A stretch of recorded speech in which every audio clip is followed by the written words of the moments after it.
मेरे को पीओ से बुलाने आया, मैं नाश्ता बना रहा था मंत्री जी के लिए। तो मेरे को बुलाने आया तो मैं गया, तो गाली दी। कौन मंत्री? केदार कश्यप। केदार कश्यप जी। मेरे को क्या गाली दी? वो माँ का चोट बोले मेरे को, और गाली दी, और वो कॉलर पकड़े और मारने लगे, हाथ से मारने लगे, बहुत जोर जोर से मारे। आपको कौन छुड़ाया? वो पीए साहब छुड़ा के ले गए थे। छुड़ा के ले गए? जी ठीक है। आप पेशेंट भी हैं? जी, लकवा पेशेंट। लकवा पेशेंट है। किस बात पे आपको मारे? ये कमरे के लिए मारे। कमरे नहीं खोलता है तू, ऐसे नहीं खोलता है बोल के। मेरे को उसके बारे में कुछ मालूम नहीं। कमरा तीनों खुला हुआ था। अच्छा। और मैं नाश्ता बना रहा था।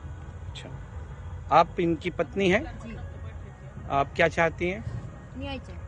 न्याय चाहिए, तो इसके लिए आप पुलिस में कंप्लेंट दर्ज करवाएंगी? हाँ। नहीं कराएंगे। हाँ, नहीं कराए, अभी नहीं कराए हैं लेकिन करवाएंगे। ठीक है।